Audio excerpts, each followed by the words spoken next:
start by talking about time management at ASU. This is what your peers had to say when asked about their thoughts on this topic.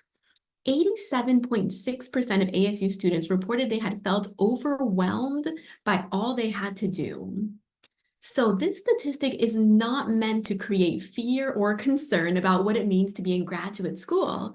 It's just meant to show the reality that there are going to be those moments when we do feel overwhelmed by everything we have to do, whether we're in graduate school or not, right?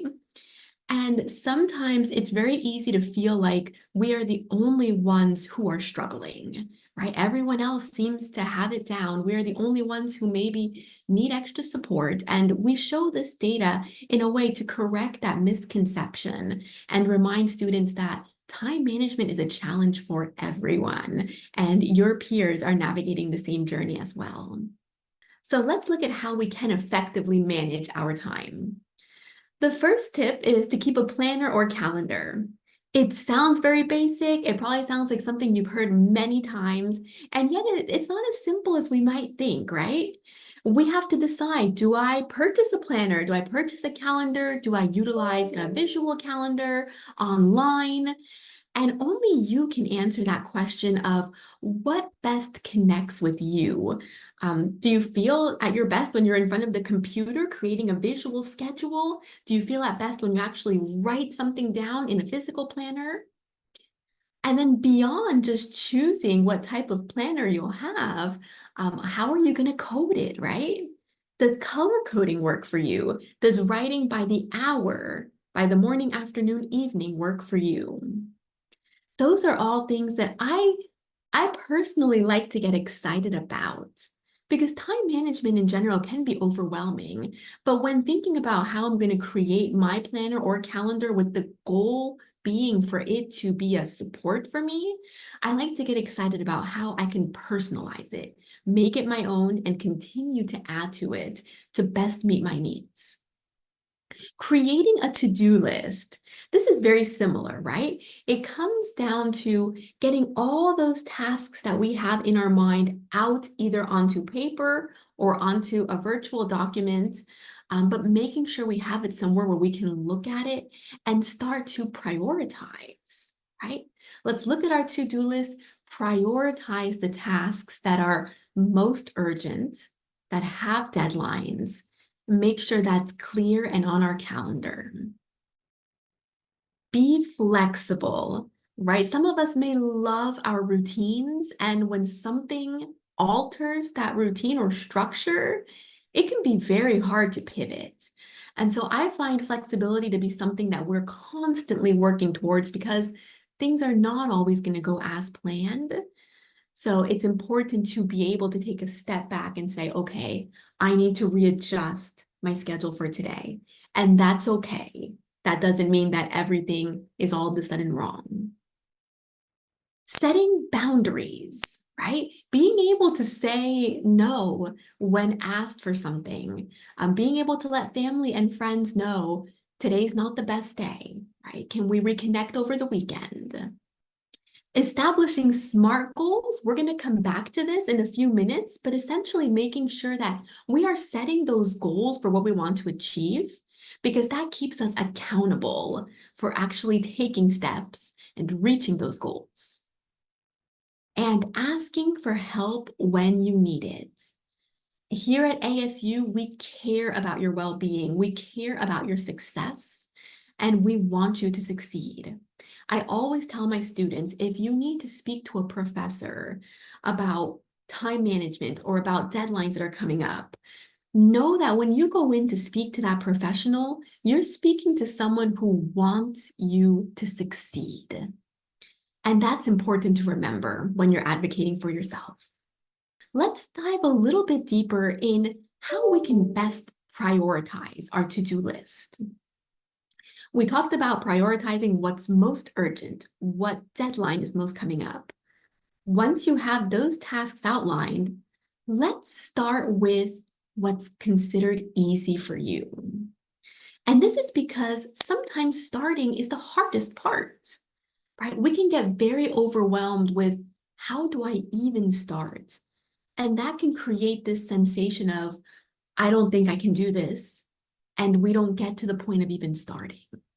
So we want to make sure we're rising above those thoughts of, I'm not sure what to do, by starting with what's easy and what feels most comfortable for us. Breaking intimidating tasks down into smaller, manageable tasks is key for time management strategies. So starting with the less intimidating and smaller tasks can go a long way with curbing procrastination. And procrastination is so important that we have to talk about it in this session. With procrastination, we tend to fixate on other things and push off what we have to do a little bit more and a little bit more. And it could get to the point where it doesn't get done on time, or it gets done in a way that's so rushed that it's not your best work.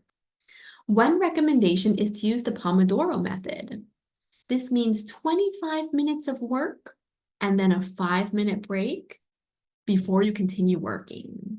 The reality is, after a certain amount of time, our brain starts to lose focus because it needs that time to be able to focus on something else before coming back to the work. But the Pomodoro method has been very helpful in addressing procrastination because it keeps you focused on work, but you still have those breaks. Something else that's worked for procrastination is to have visual cues to get you back on track.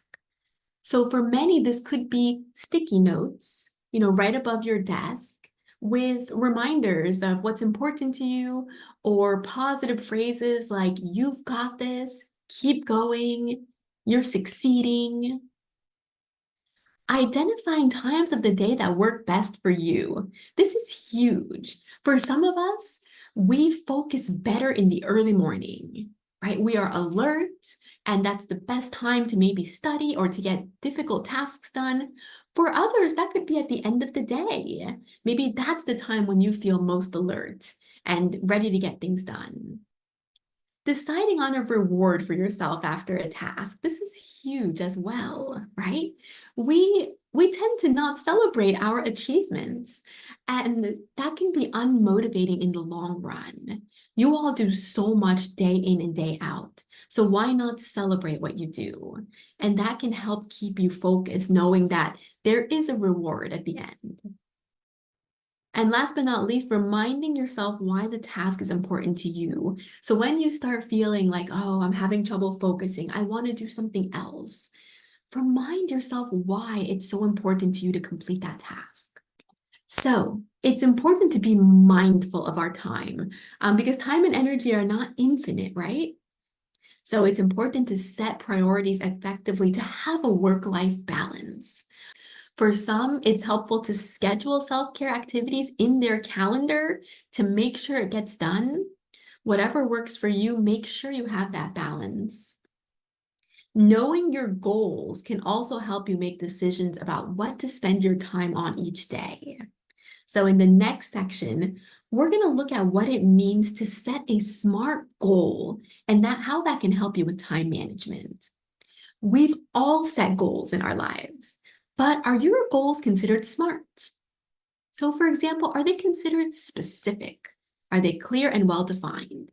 It's almost like I've pushed myself into thinking a little bit more about my goal and what my next step might be. Measurable is important too. How am I going to measure my goal to make sure that I'm on progress? Is my goal achievable, right? Is my goal relevant to what's going on in my life right now?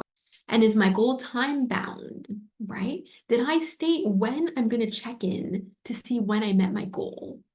We're going to quickly talk about some strategies for how to write your first SMART goals. First is to determine what you need or want to work on, right? And only you can answer that because everybody's tasks, everybody's workload looks different. So determine what's needed, what you want to work on, identify any habits you want to change, like maybe addressing procrastination. Then write out your goals or type out your goals with as much detail as possible. As you do that, you'll find that you are building a connection to this plan, right? It's becoming your own. You're writing it based on the resources you have available. And write out as much actions as you can, because that will help you visualize the next steps and ultimately help you see what needs to be done to reach those goals. Here at ASU, we have the Sun Devil Fitness and Wellness team located at the Sun Devil Fitness Complex. They manage a couple of websites that we hope students find helpful. One is wellness.asu.edu, where you can find additional information on time management, goal setting, in addition to worksheets that you can download for your personal use. Fitness.asu.edu is focused on what the Sun Devil Fitness Complex has to offer students, with the occasional time management workshops included as well. You can also follow us at livewell_ASU for Instagram and on our YouTube channel to see what's coming up. But the biggest takeaway I want you to know from this session is that ASU cares about you and your success, and we're here to help you best manage your time. We encourage you to reach out as needed. Thank you all. Have a wonderful day.